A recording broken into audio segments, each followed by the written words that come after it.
Chapter 85, a short 20 years. How long is a piece of string?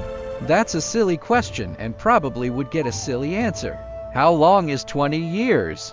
That sounds like a silly question too, but it's not as silly as it sounds. To a dog, 20 years is a long time, more than a lifetime. To a man, 20 years is not so long. In the history of the world, 20 years is just a tiny moment. It was 20 years and a few months between the end of World War I and the start of World War II. Now, 20 years between two huge world wars is a very short time. Most countries had not fully recovered from World War I before World War II began. This chapter is about those 20 years of peace. When World War I ended, people everywhere hoped and prayed that there would be no more wars. World War I was even called the war to end all wars. When World War I ended, the leaders of the Allied governments met at Versailles in France and drew up a peace treaty known as the Treaty of Versailles. The treaty said that Germany should have a little army big enough to keep order in Germany but not big enough to make war with.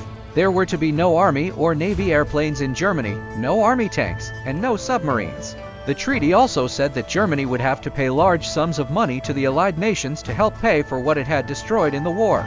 Then, to try to keep the peace, a League of Nations was set up with headquarters in Switzerland.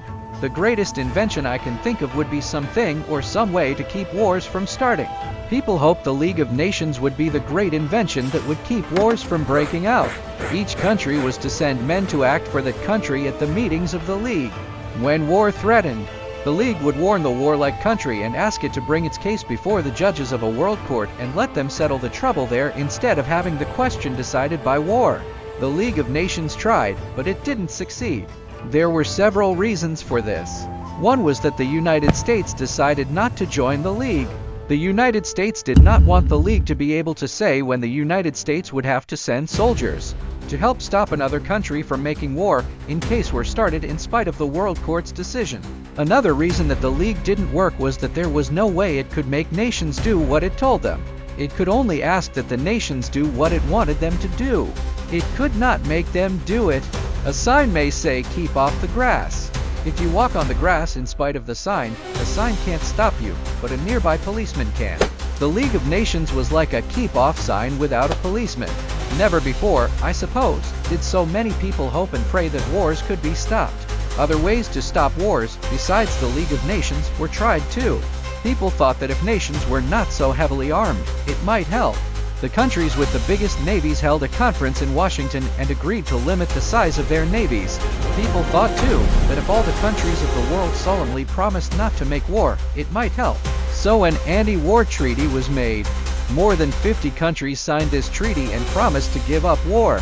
Yet wars did break out again, in spite of the League of Nations, in spite of limiting the navies, in spite of the anti-war treaty. There was no force in the world that could be used to stop a war when one started.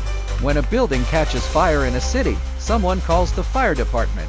Firemen come rushing with their fire engines and put the fire out. When a fist fight starts in a city, someone calls the police department, and policemen are sent to stop the fight. But there was no fire department or police department to put out a war when it started. Before long, wars started again. Even the 20 years of peace between world wars were not free from wars. The first new war was in Asia. After Commodore Perry had opened Japan to foreign trade, Japan had quickly become an industrial nation. Japan had learned the bad things as well as the good things of our civilization. It had built a large war-making modern army and navy. In 1931, Japan used that army to take the northern part of China, called Manchuria, away from China. Later, the Japanese started to take over all of China. Of course, the Chinese fought to keep the Japanese from doing this. Other countries wrote letters to the Japanese government saying they did not like to see Japan using its armies against China. What about that anti-war treaty you signed? These other countries said to Japan, but as no other country tried to stop the Japanese by force, the war continued. The Chinese fought hard, but they had very few army supplies, and soon Japan had taken all the eastern coast of China and driven the Chinese government into western China. The League of Nations didn't know how to stop the war, and this war was still going on when World War II started.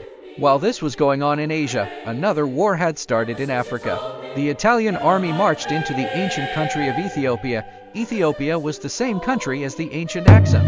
Do you remember Axum's famous king, who became a Christian in 350 AD? That's right. His name was Izana. Since the time of King Izana, Ethiopia had always been independent and ruled by a king.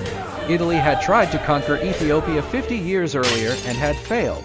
Now the Ethiopian king's army had a few guns, but his soldiers were mostly armed with spears.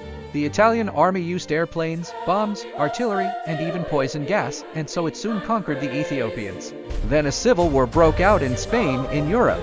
One set of Spaniards fought another set of Spaniards about which group would govern Spain. Instead of trying to stop the war, Russia sent soldiers to help one side, and Germany and Italy sent soldiers to help the other side. 1, 2, 3 war China, Ethiopia, Spain. The League of Nations hadn't been able to stop the Japanese from attacking China. It couldn't keep Italy from taking Ethiopia, though it tried to punish Italy by stopping other countries from sending supplies to Italy. But Italy took Ethiopia anyway. The League had not stopped the war in Spain. As an invention for stopping wars, the League of Nations hadn't worked. President Roosevelt about to address the nation on the radio. There were other important happenings besides wars in this 20 years of peace. For the first 10 years of the peace, people were busy making and selling and buying and using the peacetime things that they could not enjoy while World War I was going on. In the United States, almost everyone who wanted to work could get a job. Factories were busy turning out everything from automobiles to clothespins. Business was booming. People were making money and spending it. Many people thought these booming times would go on forever, but they were wrong. The boom didn't last. What businessmen call a depression followed the boom. Good jobs became scarce. Millions of people could not get jobs at all. Factories could not sell as many things as they could make. Many factories had to close. This caused more people to be without jobs. How can a man or woman get money to buy food or clothes or anything if he or she can't find a job? Thus, the last 10 years of the peace were a troubled time of depression. The Depression had been going on for several years and people were getting desperate when a new president, Franklin Delano Roosevelt, was elected. He became president just when the Depression seemed hopeless, when everything looked black and gloomy. People were afraid of what would happen to them. The first day he was president, Roosevelt said, "The only thing we have to fear is fear itself." Roosevelt seemed to know what to do. He asked that laws be passed so money could be given to people who could not find work. Then the government hired thousands of people to work in any way they could. Artists painted pictures, musicians gave concerts, writers wrote books, laborers raked leaves, dug ditches, built parks, and did many other kinds of work. And all these people were paid for their work by the government. Roosevelt tried out many new ways of running the country. His way of being president became known as the New Deal. Roosevelt helped the poor people at the expense of the rich people. And yet Roosevelt's family had always been rich, and Roosevelt himself was a rich man. When he was 39 years old, he had become ill with polio that left him with his legs paralyzed. After that, he could stand only with the help of canes and with steel braces on his legs. He couldn't walk at all, but could take a few steps leaning on someone's arm. But in spite of such a handicap, Roosevelt twice became governor of the state of New York and at last president of the United States. A president of the United States is elected for 4 years. Every 4 years, the people vote for their next president. Roosevelt was elected for a second 4 years. The father of his country, George Washington, had been made president for 2 terms of 4 years each. Washington had refused to be elected for 3 terms.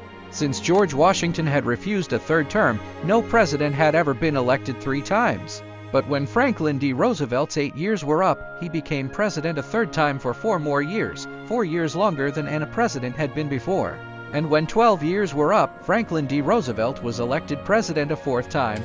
That would have made 16 years as president for Roosevelt if he had not died before his 4th term was over.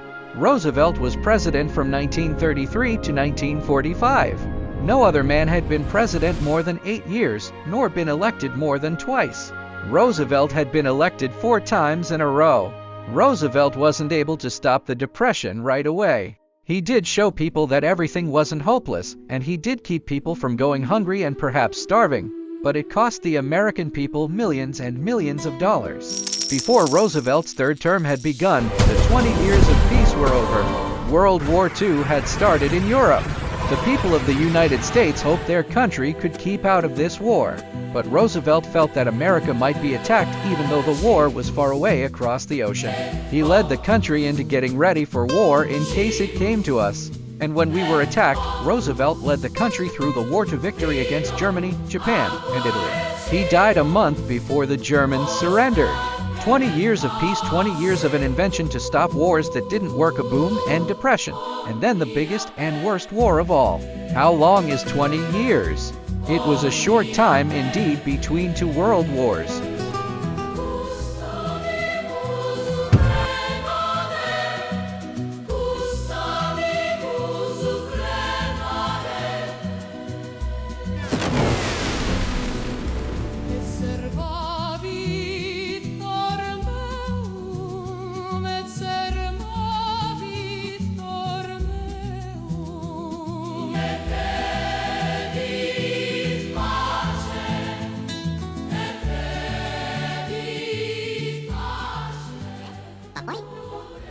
Papoy? No. Papoy. Eh? Papoy? Akala na papoy? No. Papoy.